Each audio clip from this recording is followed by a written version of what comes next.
So hello everyone, कैसे हैं आप सब। आई होप आप सब अच्छे होंगे। और मुझे तो ये भी बताया कि आप सब कहाँ हैं, क्योंकि लॉकडाउन चल रहा है, ऑब्वियसली घर पे हैं आप सब। तो हम आज आप लोगों के लिए लेकर के आए हैं, कल जैसा कि हमने लास्ट लेक्चर के अंदर अपन ने बात की थी FMM मतलब फ्लूइड मोज़ेक मॉडल के बारे में। फ्लूइड मोज़ेक मॉडल के बारे में हमने जो बात की थी, आप लोगों को पूरा उसका जो रिटर्न में है वो सारा आप लोगों को समझा दिया गया था। और हमने बताया था आप लोगों को कि नेक्स्ट लेक्चर के अंदर उसका डायग्रामेटिकल रिप्रेजेंटेशन अपन देखेंगे। आई होप कि आप सभी को वो सेल मेम्ब्रेन का जो अपन रिटर्न आप लोगों को जो समझाया था वो लास्ट लेक्चर के अंदर वो सारा आप लोगों को समझ में आ गया होगा। सो आज हम स्टार्ट करते हैं डायग्रामेटिकल रिप्रेजेंटेशन ऑफ FMM। इसके साथ ही हम बात करेंगे आज एक्टिव एंड पैसिव ट्रांसपोर्ट के बारे में कि एक्टिव एंड पैसिव ट्रांसपोर्ट क्या होता है। तो चलिए शुरू करते हैं।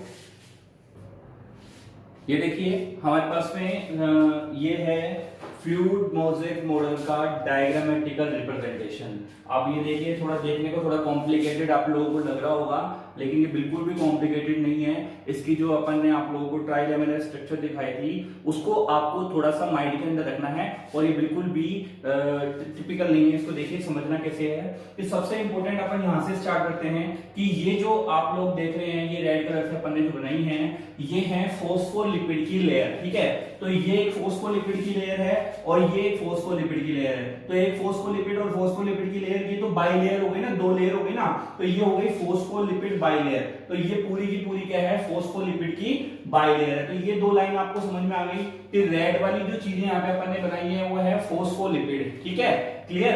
अब नेक्स्ट अपन ने आप लोगों को, कल आपको याद आ रहा हो तो अपन ने आपको दो चीजें बताई थी। एक तो बताई थी इंट्रिंसिक प्रोटीन और दूसरी बताई थी पेरिफेरल। कौन सी बताई थी? पेरिफेरल या एक्सट्रिंसिक। कौन सी बताई थी? पेरिफेरल या एक्सट्रिंसिक प्रोटीन। ठीक है, अब देखिए इंट्रिंसिक और एक्सट्रिंसिक की अगर अपन बात करें तो यहां से अपन प्रोटीन को देख लेते हैं। हमने ये बोला था आप लोगों को कि कुछ प्रोटीन पूरी की पूरी एम्बेडेड रहती हैं पूरे के अंदर, और कुछ पार्शियली एम्बेडेड रहती हैं, कुछ कंप्लीटली एम्बेडेड रहती हैं। तो यहां पर अपने पास में ये वाली जो प्रोटीन है ये पूरी की पूरी अंदर एम्बेडेड है। देखो यहां से लेकर के इस पूरी लेयर के अंदर आ रही है ना, यहां से लेकर यहां तक पूरी की पूरी ये क्या बना रही है, इसके लेयर के अंदर आ रही है। और दूसरी प्रोटीन है, इसको अगर अपन क्या मान सकते हैं, पार्शियली एम्बेडेड, क्योंकि ये दोनों लेयर को क्या कर रही है, क्रॉस नहीं कर रही है। तो ये कंप्लीटली का हो गया, ये पार्शियली हो गई। दूसरी बात अपन ने आप लोगों को बताया था कि इसी के अंदर से ये वाली जो प्रोटीन है इसको अपन क्या बोल सकते हैं, इंटीग्रल प्रोटीन बोल सकते हैं ना। क्यों? क्योंकि इंट्रिंसिक प्रोटीन है, अंदर वाली प्रोटीन है, और इंटीग्रल जो प्रोटीन है आपके पास में उसका नाम क्या है, टनल प्रोटीन। याद आ रहा है? लास्ट कल अपन ने जो बात की थी, इंटीग्रल प्रोटीन कौन सी है आपके पास में, टनल प्रोटीन ही तो है। तो ये क्या हो गई आपके पास में, इंटीग्रल प्रोटीन है। ठीक है भाई, इंटीग्रल प्रोटीन है जिसको अपन ने ब्लू कलर के अंदर रिप्रेजेंट किया है। ये आपका इंटीग्रल, ये पूरी तरह से एम्बेडेड है, कंप्लीटली एम्बेडेड, ये पार्शियली एम्बेडेड। नेक्स्ट भी है, हमने एक चीज और बताई थी आप लोगों को, क्या बताई थी, यहां पर ये बताया था कि इसी टनल प्रोटीन के साथ में स्पेक्ट्रीन प्रोटीन, जो कि किस स्ट्रक्चर की होती है, हेलिकल स्ट्रक्चर। देखिए हेलिकल स्ट्रक्चर बनाने की कोशिश की है अपन ने यहाँ पर। ये तो ये जो इंट्रिंसिक प्रोटीन है इसी के साथ में क्या जुड़ी हुई है, स्पेक्ट्रीन प्रोटीन भी क्या हुई है, जुड़ी हुई है। तो ये आपकी क्या हो गई, स्पेक्ट्रीन प्रोटीन हो गई। इसी तरह से बताया था ना, जुड़ी हुई रहती है इसके साथ में। तो ये देखिए इससे जुड़ी हुई है, कौन सी प्रोटीन है, स्पेक्ट्रीन। तो टनल प्रोटीन और स्पेक्ट्रीन प्रोटीन आप लोगों को हमने बता दिए यहाँ पर। दूसरी बात अपन बात करते हैं, तो इंटीग्रल प्रोटीन यहाँ पर अपनी कंप्लीट हो चुकी है। फिर अपनी बात आती है किसके ऊपर, फिर बात आती है यहाँ पर, ये देखिए ये जो अपन ने साइड में बनाई है ना, ये वाली, ये आपकी क्या है, पेरिफेरल प्रोटीन है भाई। ये क्या है आपकी, पेरिफेरल प्रोटीन्स हैं। ये सभी जो ब्लैक कलर से बनाई है कौन सी प्रोटीन है, पेरिफेरल प्रोटीन है। इस बात को ध्यान रखिएगा। ब्लू इंटीग्रल, ये पेरिफेरल मतलब आउटसाइड की प्रोटीन, ये अंदर वाली प्रोटीन है। अब देखिए यहां पर आपको अपन ने कल एक चीज और बताई थी, वो ये बताया था कि इसके दो व्यू हैं, एक तो non cytosolic half of bilayer and another is cytosolic half of the bilayer. Remember that one thing, in the last lecture we have been talking about what कि spectrin protein is present in the cytosolic half of the bilayer. ये कल हमने आपको last lecture के अंदर बताया था कि स्पेक्ट्रिन प्रोटीन देखिए साइटोसोलिक पार्ट के अंदर क्या होती है, प्रेजेंट होती है। ये इसका साइटोसोलिक पार्ट है, ये स्पेक्ट्रिन प्रोटीन है, ये इस पार्ट के अंदर प्रेजेंट है। नॉन साइटोसोलिक हाफ के अंदर ये प्रेजेंट नहीं होती है। तो यहाँ पर ये चीज भी क्लियर हो गई है कि साइटोसोलिक मीन जो वहां पे अपन ने लिया था वो एक्चुअल में साइटोसोलिक था क्या, तो वो साइटोसोलिक यही है कि साइटोसोलिक यहाँ पे साइटोप्लाज्म का पार्ट हो गया, यहाँ पे साइटोप्लाज्म नहीं हुआ। नेक्स्ट है अपने पास में ग्लाइकोलिपिड और ग्लाइकोप्रोटीन। देखिए प्रोटीन आपको पता है, लिपिड आपको पता है। अब यहाँ पे बायोलॉजिकल टर्म्स के अंदर अपन देखें तो बायोलॉजिकल टर्म्स के अंदर ग्लाइको वर्ड यहां पर भी आप लोगों को दिखाई देता है। It means simply is sugar. ये यहाँ पे किसकी बात कर रहा है, शुगर की बात कर रहा है। ग्लाइको वर्ड जब भी दिखाई देता है ये किसकी बात करता है, शुगर की बात करता है।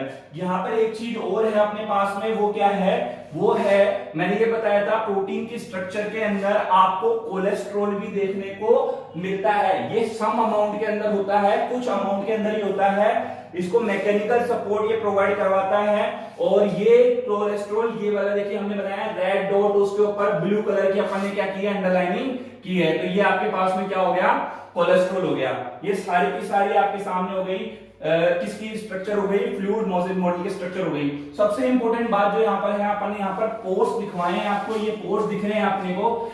ये पोर्स आपको याद होगा 0.35 नैनोमीटर के हमने पढ़े थे। कौन से पढ़े थे, 0.35 नैनोमीटर के हमने पढ़े थे ये पोर्स। तो अब इन पोर्स का, इन इंटीग्रल प्रोटीन का इनका क्या वर्क है ये हम देखेंगे एक्टिव एंड पैसिव ट्रांसपोर्टेशन के अंदर। So this is diagrammatical representation of the FMM, fluid mosaic model.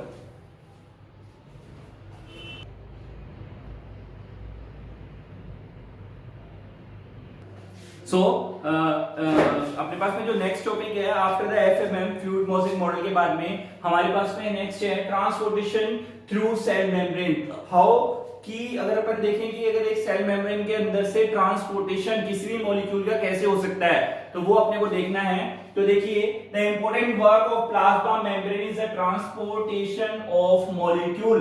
जो इंपॉर्टेंट वर्क है प्लाज्मा मेम्ब्रेन का वो क्या है भाई, ट्रांसपोर्टेशन है। क्या है, ट्रांसपोर्टेशन है, ठीक है, मॉलिक्यूल का।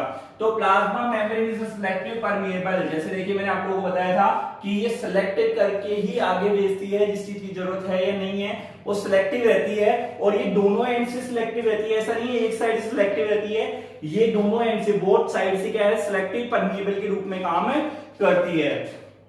Next, transportation are of two types. पहला passive transportation, second is active transportation.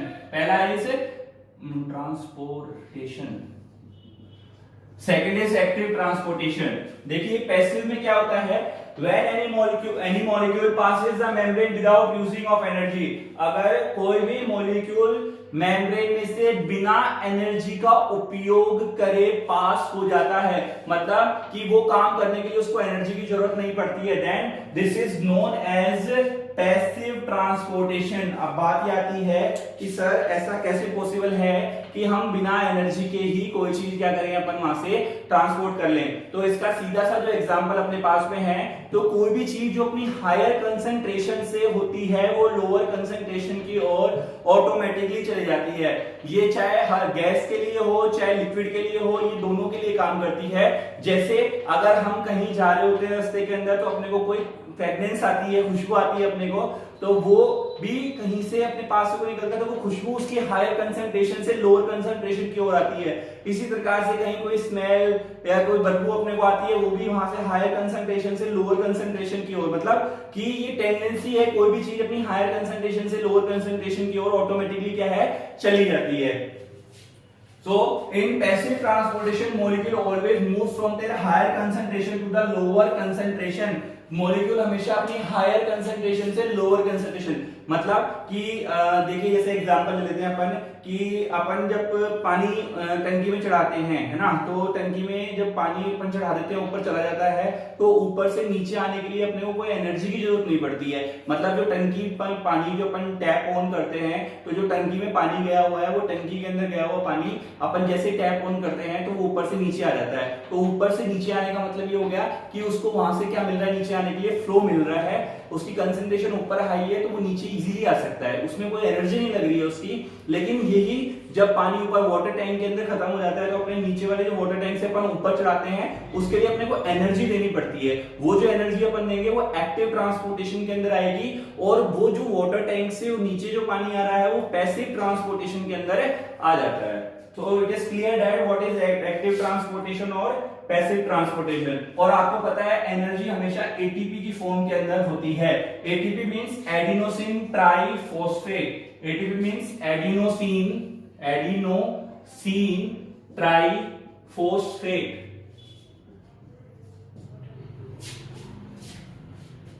Is it clear? अब एक चीज और ध्यान रखनी है अपने को कि जब गैस अपनी हायर कंसंट्रेशन से लोअर कंसंट्रेशन की ओर जाती है, so it is known as diffusion. क्या कहते हैं भाई इसको? इसको कहते हैं डिफ्यूजन, ठीक है। और ऐसे ही अगर कोई वाटर, अगर अपनी कोई लिक्विड है वो अपनी हायर कंसंट्रेशन से लोअर कंसंट्रेशन की ओर जाता है, वो कहलाता है ऑस्मोसिस। एग्जांपल ऑस्मोसिस का कि अगर अपन एक डिश के अंदर अगर पानी भर दें, उसके अंदर अपन किशमिश डाल देते हैं, रेजिन्स को अगर उसके अंदर अपन डाल देंगे तो वो स्वेल अप हो जाती हैं थोड़े टाइम के बाद में, क्योंकि रेजिन्स के अंदर पानी की कमी हो गई थी, और पानी की कमी जैसे बाहर ज्यादा पानी था तो पानी हायर कंसंट्रेशन से लोअर कंसंट्रेशन की ओर अंदर चला गया। तो उसी प्रकार से डिफ्यूजन के अंदर भी अगर कोई आपके पास में गैस है तो वो गैस भी अपनी हायर कंसंट्रेशन से लोअर कंसंट्रेशन की ओर जाती है। एग्जाम्पल इसका फिल्ट्रेशन भी इसी के अंदर आता है। नेक्स्ट भी है सम पोलर मॉलिक्यूल्स। पोलर मॉलिक्यूल्स ध्यान दीजिए, polar molecules which do not cross the non polar lipid layer. Which do not cross the non polar मतलब कुछ पोलर मॉलिक्यूल्स होते हैं वो कभी भी नॉन पोलर, लिपिड लेयर कैसी है, नॉन पोलर है, इसको क्रॉस नहीं कर पाते हैं। तो इसको क्रॉस नहीं कर पाते हैं तो होगा क्या? They need a carrier protein. तो जब देखिए वो खुद क्रॉस नहीं कर पा रहे हैं, कि अपन जब कोई रास्ता खुद पार नहीं कर पा रहे होते हैं तो अपन को किसी सहारे की जरूरत होती है, तो इनके लिए भी वो सहारा कोई ना कोई बन करके आएगा। तो वो सहारा कौन बन के आएगी इनके लिए? वो आएगी कैरियर प्रोटीन। क्या आएगी भाई? Carrier protein. तो वो कैरियर प्रोटीन क्या होती है? अब आपको याद कराते हैं अपन कि कैरियर प्रोटीन को वेक्टर प्रोटीन भी कह सकते हैं ना अपन। तो वो वेक्टर प्रोटीन अपन ने लास्ट लेक्चर के अंदर देखा था, तो वो कौन सी थी? याद आ रहा है आप लोगों को? कौन सी थी? कौन सी थी? वो थी परमिएज और ट्रांसलोकेज। कौन सी थी? परमिएज और ट्रांसलोकेज। ये दो वेक्टर प्रोटीन क्या करती हैं? कैरियर प्रोटीन के रूप में काम करती हैं, और इस पोलर मॉलिक्यूल को नॉन पोलर में से क्या करती है? क्रॉस करवा देती हैं।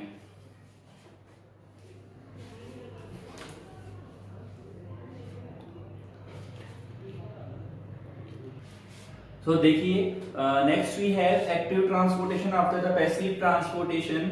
As we know that the active transportation needs some energy, whereas passive transportation no needs of energy, and in the form energy always in the form of ATP, adenosine triphosphate. Let's see what is active transportation. Active transportation means some ions and molecule goes from their lower concentration to the higher concentration, in which they need some energy. और इसी की बात करें active transportation के अंदर, कोई भी ion हो या मॉलिक्यूल हो, ये अपनी लोअर कंसंट्रेशन से हायर कंसंट्रेशन के अंदर क्या होता है? जाता है, जिसके लिए इसको एनर्जी की क्या पड़ती है? आवश्यकता पड़ती है, और energy comes in the form of ATP. इस बात को हमेशा ध्यान रखिए कि एनर्जी जो होती है वो हमेशा एटीपी की फॉर्म के अंदर ही क्या होती है? काम में आती है। देखिए इसका जो एग्जांपल हो जाएगा वो आपके सामने हो जाएगा एंडोसाइटोसिस, एक्सोसाइटोसिस और सोडियम पोटेशियम पंप। एंडोसाइटोसिस मतलब कि कोई चीज इनटेक करना है ना, एंडो का मतलब इनसाइड है ना, और अगर कोई चीज अगर एंडो का मतलब हो गया इनसाइड, हम इनटेक कर रहे हैं, तो इनटेक का मतलब हो गया कि अपने पास में देखिए फेगोसाइटोसिस है और पिनोसाइटोसिस है, कि जब भी सेल बॉडी किसी सॉलिड पार्टिकल्स का क्या करती है, इनटेक करती है, क्या करती है, सॉलिड पार्टिकल का इनटेक करती है, and it is count in the phagocytosis where is some cells, जब कोई सेल्स क्या करती है, लिक्विड पार्टिकल्स का इंटेक करती है, किसका करती है, लिक्विड पार्टिकल का इंटेक करती है, तो वो क्या कहलाती है, पिनोसाइटोसिस कहलाती है। तो सेल के अंदर ही तो आ गए ये। नेक्स्ट है एक्सोसाइटोसिस। एक्सोसाइटोसिस का मतलब हो गया एक्सो, एक्सो का मतलब हो गया बाहर निकालना, कि कोई चीज जैसे अमीबा के अंदर अपन पढ़ते हैं कि एक्सोसाइटोसिस प्रोसेस, जो खाना डाइजेस्ट होने के बाद में फूड मॉलिक्यूल से बाहर निकाला जाता है, वो अमीबा के द्वारा बाहर निकाल दिया जाता है, वो एक्सोसाइटोसिस प्रोसेस हो गई। या किसी भी सेल के अंदर हो सकती है एक्सोसाइटोसिस, मतलब बाहर निकालना, कोई भी रेसिडुअल बॉडीज हैं या फिर कोई एक्सक्रीटेड प्रोडक्ट है वो।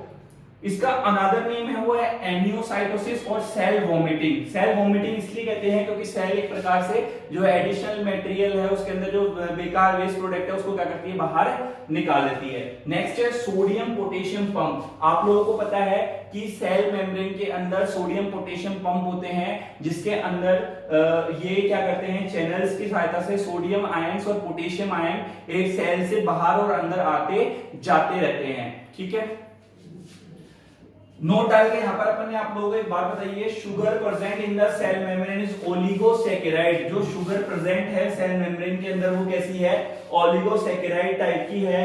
इट मींस ओलिगोस मतलब ए फ्यू मतलब कम, और सैकेराइड मतलब शुगर। तो देखिए ए फ्यू मतलब कितनी कम होगी, लगभग ये मान के देखिए 2 से 10 2 to 10 मॉलिक्यूल्स, कितनी 2 to 10 मॉलिक्यूल ए फ्यू के अंदर ही है, 2 to 10 मॉलिक्यूल फ्यू के अंदर ही आते हैं। शुगर, सैकेराइड मतलब शुगर। अब देखिए ये किसकी बनी हुई होती है, कि मोनोसैकेराइड के, किसके मॉलिक्यूल 2 to 10, मोनोसैकेराइड के।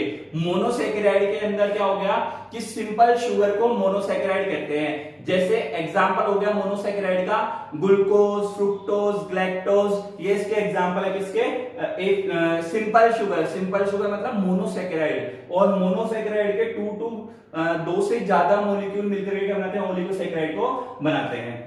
मेन फंक्शन क्या है ओलिगोसैकेराइड का वो देख लीजिए, फंक्शन ऑफ ओलिगोसैकेराइड्स। ठीक है, तो ये क्या कहता है, सेल क्या फंक्शन है इसका, cell recognition and binding. Cell को पहचानता है, उसके साथ में बाइंड, उसको बाइंड करने का काम करता है कौन, ओलिगोसैकेराइड। तो ये तो बात हो गई आपकी एक्टिव और पैसिव ट्रांसपोर्टेशन की। अब हम देखेंगे कि इसका डायग्रामेटिकल रिप्रेजेंटेशन, की ये डायग्राम के अंदर किस तरीके से कैसे प्रोटीन्स आती जाती हैं, किसकी सहायता से आती जाती हैं। तो एक डायग्राम के अंदर एक्टिव और पैसिव ट्रांसपोर्ट को अपन देखेंगे।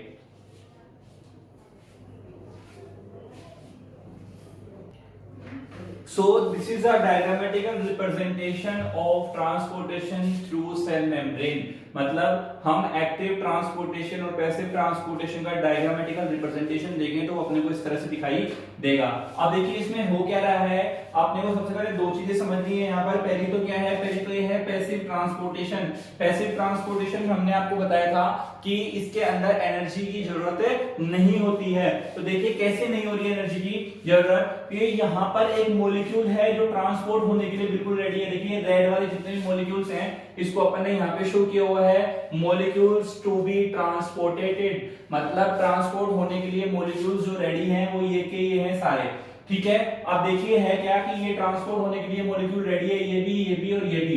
तो ये वाला जो मॉलिक्यूल है ये इस तरह से सिंपल डिफ्यूजन मेथड के द्वारा, मतलब हायर कंसंट्रेशन से लोअर कंसंट्रेशन के अंदर पोर्स के द्वारा, बने हुए पोर्स के द्वारा क्या हो जाएगा, ट्रांसपोर्ट हो जाएगा outside the cell to the inside the cell. Outside से मतलब सेल के बाहर से अंदर की ओर इन पोर्स की सहायता से सिंपल डिफ्यूजन मेथड से क्या हो जाएगा, ट्रांसपोर्ट हो जाएगा, यहां से ट्रांसपोर्ट हो जाएगा। नेक्स्ट है चैनल मीडिएटेड डिफ्यूजन। चैनल्स बने हुए रहते हैं इसके अंदर, जो चैनल्स मतलब उसको भी पंप की तरह अपन मान सकते हैं चैनल्स को भी। तो ये चैनल के अंदर से क्या होगा, वही हायर कंसंट्रेशन से लोअर कंसंट्रेशन की ओर आ जाएगा। आपको ये बात ध्यान रखनी है कि जो भी पैसिव ट्रांसपोर्ट हो रहा है इन सभी की यहाँ पर कंसंट्रेशन कैसी है भाई, हाई है। कंसंट्रेशन कैसी है, हाई है। और ये जब यहाँ पे आ जाएंगे तो हायर कंसंट्रेशन से लोअर कंसंट्रेशन के अंदर आ जाएंगे। तो ये सारे हायर से लोअर में आ रहे हैं, जिसके अपने पास एक सिंपल डिफ्यूजन मेथड हो गया, चैनल्स के अंदर से होते हुए आ जाएंगे। थर्ड जो अपने पास में है कैरियर मीडिएटेड डिफ्यूजन, मतलब कैरियर प्रोटीन है वो बीच में क्या होती है, उसके अंदर से होते हुए, देखिए कैरियर मीडिएटेड डिफ्यूजन, तो कैरियर प्रोटीन जो है उसके अंदर से होता हुआ ये आ जाएगा, हायर कंसेंट्रेशन से लोअर कंसेंट्रेशन के अंदर आ जाएगा। तो इसके अंदर हेल्प कुछ नहीं हो रही है, बट ये हो क्या रहा है कि कैरियर मीडिएटेड, मतलब कैरियर प्रोटीन के अंदर से होता हुआ आ रहा है, इसलिए इसको अपन ने क्या कह दिया, कैरियर मीडिएटेड डिफ्यूजन कह दिया। वो बात एक ही रही है, सभी के अंदर मॉलिक्यूल्स ट्रांसपोर्ट होने वाले कैसे हैं, इनकी कंसंट्रेशन कैसी है, यहाँ पर हाई है, इसलिए ये इनमें से आसानी से आ जाते हैं। तो ये हो गया आपका यहाँ पर पैसिव ट्रांसपोर्टेशन कंप्लीट। यहाँ पर ये तीन चीज आपको याद रखनी है, ट्रांसपोर्ट हो गया ना, कोई दिक्कत नहीं है ना, तीनों चीज समझ में आ गई आप लोगों को। नेक्स्ट है अपने पास में एक्टिव ट्रांसपोर्टेशन। देखिए एक्टिव ट्रांसपोर्टेशन में हो क्या रहा है कि यहाँ पर तो ज्यादा बताइए ना अपन ने, कंसंट्रेशन हाई है ना, यहाँ पे कंसंट्रेशन कैसी है, लो है ना। अब ये लोअर कंसंट्रेशन, यहाँ पे जो कंसंट्रेशन है वो कैसी है भाई, लो है, कैसी है, लो कंसंट्रेशन है। इस लो कंसंट्रेशन में से ये चीज बाहर जाएगी तो इसको एनर्जी चाहिए कि नहीं चाहिएगी, तो यहाँ पर अपन ने देखो ये यहाँ पर ये जो इस यहाँ पे जो दिखाया है डायग्राम के अंदर ये दिखाया है कि एनर्जी गिवन, एनर्जी क्या की गई है, इसको दी गई है, और एनर्जी किस फॉर्म के अंदर दी जाती है, एटीपी फॉर्म के अंदर दी जाती है। तो एटीपी फॉर्म के अंदर इस ट्रांसपोर्टेड मॉलिक्यूल को अपन एनर्जी देंगे तो ये सेल से क्या हो जाएगा, आसानी से बाहर हो जाएगा। भाई ये तो बताया ना, जब ये सेल से बाहर हो जाएगा तो इसको तो अपन एक्टिव ट्रांसपोर्ट बोलेंगे, क्योंकि एनर्जी जिसके अंदर लग रही है वही एक्टिव ट्रांसपोर्ट है। तो ये क्या होगा, यहाँ से बाहर जाएगा, ये क्या कहलाएगी, एक्टिव ट्रांसपोर्टेशन है कहलाएगा। So this is all about passive transportation and active transportation. So this is the structure of passive transportation and active transportation. तो ये आपकी स्ट्रक्चर हो गई एक्टिव और पैसिव ट्रांसपोर्टेशन की। तो आज हमारे यहाँ पर सेल मेम्ब्रेन का जो टॉपिक है वो कंप्लीट हो गया है पूरा, कि जिसके अंदर हमने बात की कि सेल क्या होती है, सेल मेम्ब्रेन क्या होती है, सेल मेम्ब्रेन के जो मॉडल्स हैं अलग अलग उनकी बात की, अपन ने 3 मॉडल पढ़े हैं, और उसके साथ में अपन ने पढ़ लिया कि एक्टिव और पैसिव ट्रांसपोर्टेशन क्या होता है।